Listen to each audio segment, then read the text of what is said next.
Concord Chamber Music Society proudly welcomes one of the world's most esteemed chamber ensembles, the award-winning Takács String Quartet, for a program of works by Haydn, Bartók and Grieg, Sunday, March 17th at 3 p.m. at the Concord Academy Performing Arts Center. The program begins with the first of Franz Joseph Haydn's 6 extraordinary Opus 76 quartets, his string quartet in G major.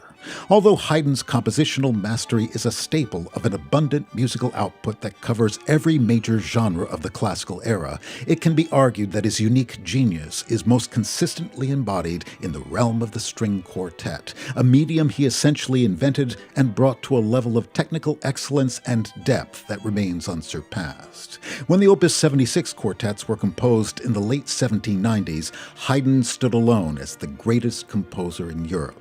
Mozart had died at the beginning of the decade, and Beethoven was still establishing himself as a creative artist.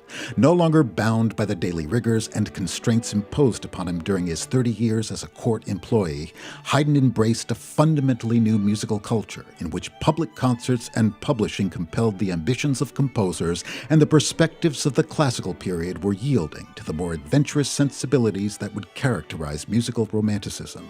This new outlook is apparent from the beginning of Haydn's first Opus 76 quartet, where 3 grand introductory chords cast aside the genre's roots as a form of domestic music and initiate a first movement that's distinguished by the same breadth of musical rhetoric that marks the composer's late symphonies. The dramatic orientation of the following 3 movements is decidedly progressive, their expressive intensity revealing the extent to which Beethoven's quartets are built upon Haydn's accomplishments.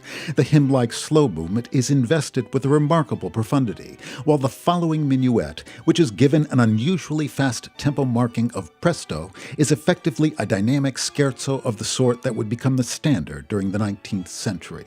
And where the finales in Haydn's earlier quartets were crafted to close their respective works on a lighter, more overtly entertaining note, here his purpose is to balance the large-scale structure of the piece with a final movement that is as full and rigorous as the first, beginning in the minor mode and passing through a variety of dark harmonic regions before eventually reaching the sunny G major tonality that brings this much-celebrated quartet to a close.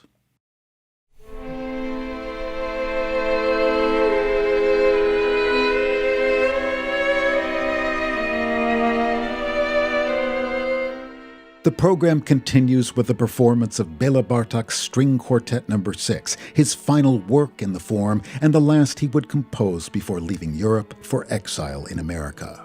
The difficult circumstances under which this piece was written are fully reflected in its content. Hitler's annexation of Austria in March of 1938 had intensified Bartók's fears that Hungary would also succumb to the contagion of fascism, making it impossible for him to live and work in his homeland. His Viennese publisher, Universal Edition, had become Nazified, sending out questionnaires to its composers with queries such as, "Are you of German blood, a related race, or non-Aryan?" Bartók's mother was terminally ill, and his own health was beginning to fade. On September 1st, 1939, shortly after he began composing the 6th quartet, Germany invaded Poland, leading the world into war for the second time within a 25-year span. Atmospherically, Bartók's final quartet inhabits 2 contrasting spheres. It's framed by a slow lament, marked mesto, literally sad, that's played by the viola alone at the outset and then appears at the beginning of the following 3 movements in increasingly fuller textures, the final movement becoming a complete elaboration of what the material initially suggested. The 2 middle movements are essentially scherzi that exhibit varying degrees of mockery. A march derived from the Hungarian recruiting dance, the verbunkos, that brings Chaplin-esque military strutting to mind, and an acrid burletta in which Bartók allows his gift for bitter parody free rein. Thus, the changing character of the quartet is rendered as an arch form, a structure Bartók particularly favored, beginning with lamentation, moving to stinging caricature, and finally returning to the atmosphere of deep sorrow in which this profoundly moving work finds its ending.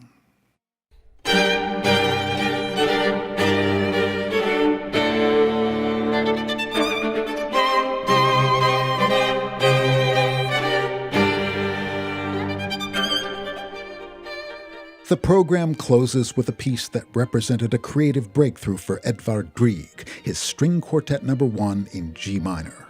When he began writing this work in 1877, Grieg was 34 years old and frustrated by the difficulties he encountered when he attempted to compose large-scale, abstract instrumental works. Identifying the source of this creative challenge in a letter to a friend, he wrote, "I know what the problem is. It's a lack of practice, because I've never gotten beyond composing in fits and starts. But I'm going to fight my way through the large musical forms, cost what it may. And if I go mad in the process, you'll know why." In some respects, Grieg was struggling with the same dilemma that had confronted every major European composer during the 75 years after Beethoven's death.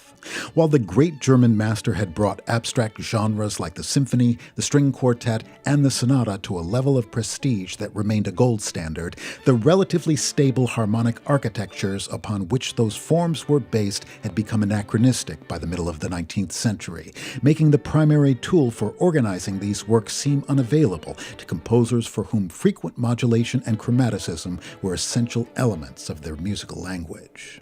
In the four-movement string quartet in G minor that resulted from Grieg's commitment to a more disciplined approach to composition, he adopted a cyclic procedure popularized by Liszt, in which a theme stated at the beginning of a work returns at various points throughout in both its original and in altered forms as a means of achieving structural unity.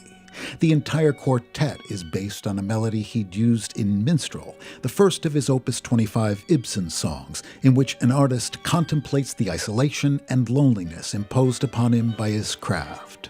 Although Grieg's publisher initially rejected the piece because of the prevalence and difficulty of its chordal writing, it eventually became apparent that this textural device and the distinctive sonority it produces is a characteristic of the composer's writing for strings that's fundamental to its appeal and gives this work a unique sonic energy that has sustained its place in the repertoire. We hope you'll join us at 3 p.m. on Sunday, March 17th at the Concord Academy Performing Arts Center as the Concord Chamber Music Society presents the Takacs String Quartet in what will undoubtedly be a thrilling afternoon of music.